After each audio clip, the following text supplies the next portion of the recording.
Fandom Arcade. Ready? Start.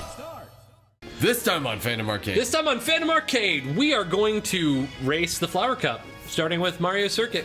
That's race number 1. We'll do it. Because you demanded it. Pew! I'm having a good hair day. I'm glad. I think you are as well.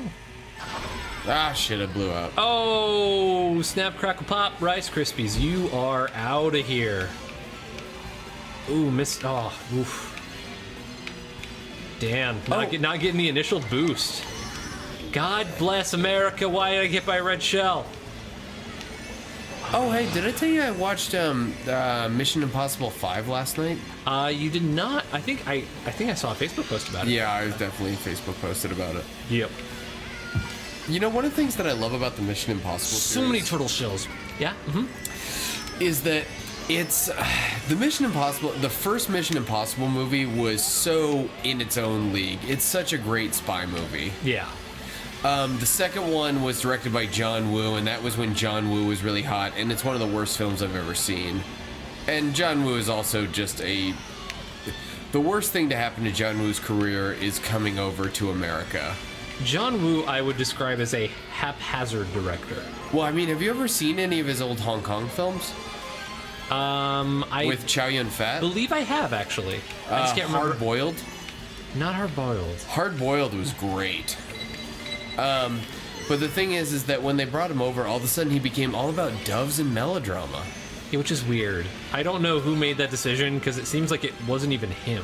Yeah, point being is that Mission Impossible 2 is one of the worst films I've ever seen. It was terrible. It was Mission Highly Probable and overused premise. Oh no, there's a virus. Made up of all of the viruses, it's a super virus. But then Abrams came in, the franchise saver, and he directed Mission Impossible 3, which was wonderful. That man can do zero wrong. Has J.J. Abrams ever done anything bad?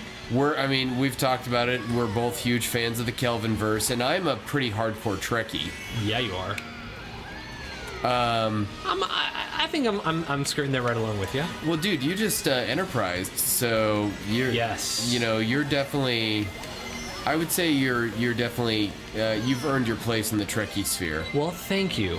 I have seen, at this point at least, I believe 3 whole Star Trek series all the way through. Original series, I'm fairly certain I have seen all of the episodes of. That's the thing, is like I'm not sure, because I used to watch it on marathons on TV when I was a kid. Yeah. And I'm fairly certain by this point I've seen all of them, but I really don't know. Gotcha. But I've definitely seen all of Voyager and all of Enterprise, which I love. I've seen a lot of Next Generation. My only issue with that, as opposed to Voyager and Enterprise, is that I like the Star Trek series that actually boldly go where no one's gone before. Enterprise is a great series of boldly going. It totally is, and I'm not disparaging on like Next Gen by any means. I think Next Gen has some of like, it has like the best crew. When you think about Next Gen, well, for me, the original series, and then behind that, Enterprise had the best crew, and then behind that, Next Gen. Yep. But so one of the things though about Next Gen, and I think that actually kind of in many ways sort of makes sense, because your complaints about Next Gen means the Federation is working mostly more than it ever has before. Yeah, it's just, I don't know, I feel like, and this is actually like a true story. I was, over the course of like a couple weeks, I would randomly just like pick up an episode on TV of Next Gen, and it seemed like every single time the premise was exactly the same. The Enterprise would be tasked with, whoa, that boomerang just like skirted right by me.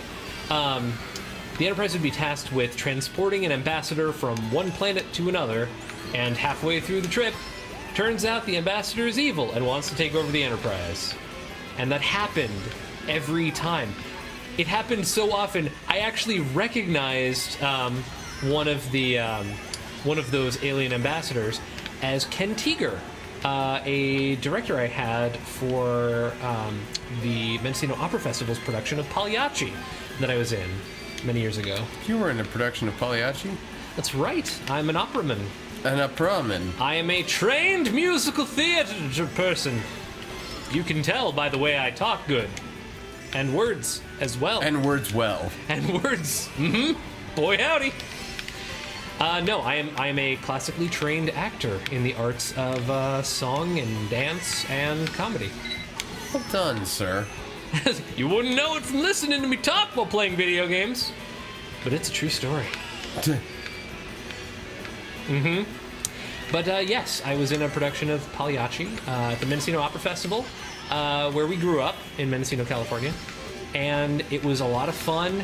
Ken was a super great dude. You may recognize him as the bomb squad leader from Lethal Weapon 2, when I think it was Riggs was on the bomb lead-in toilet. Is that you that just passed me? No. Covered in oil? No. I would recognize a Dan covered in oil if one bit A me. Dan doppelganger. Mm-hmm. Suck that, I'm in first now. For now. For always and forever. Oh! Oh, Dan! Oh, I will feel your blood on my hands. You sound just like my dad. God. Mmm. Oh. Why do I play this game with other people? It just fills me with anger. Come on. You couldn't just Ewan McGregor that one. Probably. It just fills me with anger. It fills me with anger. I have the high ground. Anakin. Star Wars. Anna Karenina. Yep. Not Star Wars. Mm-hmm.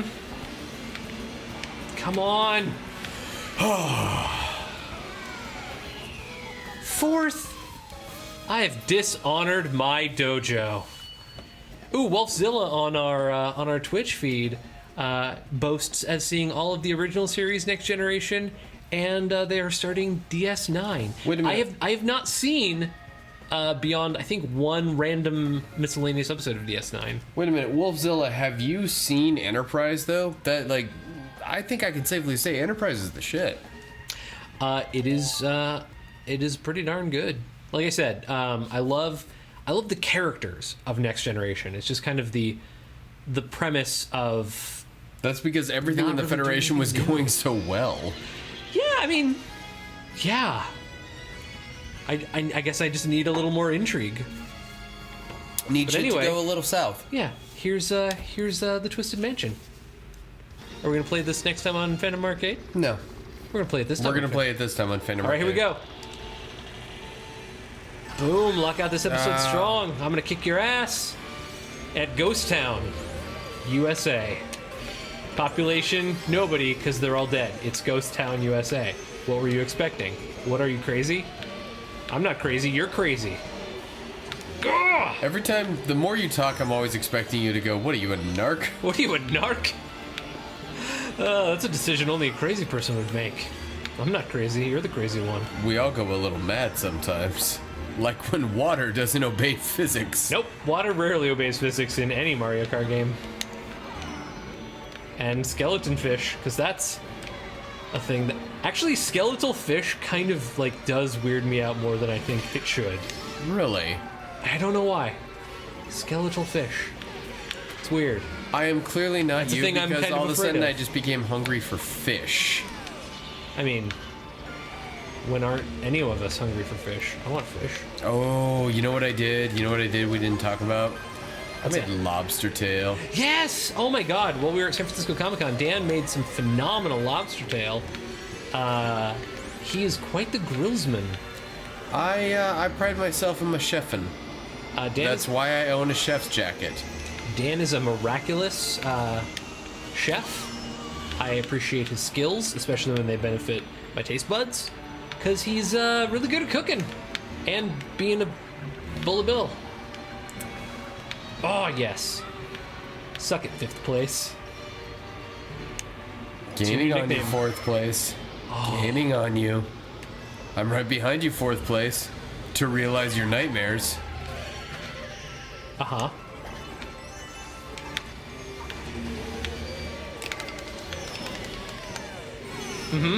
How's it feel? How's it taste? Yes! Oh, come on. Come on, come on, come on. Okay. Oh, going into lap 3 strong. Here we go. Here we go. Here we go. Here we go. Come on, booze. There. Not the beverage. Not the miscellaneous alcoholic beverages.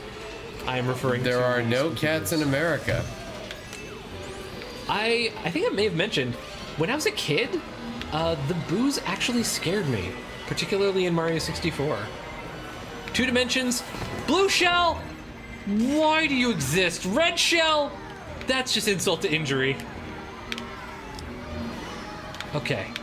Anyway, I digress. When I was a kid, the booze actually kind of spooked me out quite a bit.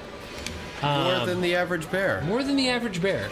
Although I would be very scared of a real bear.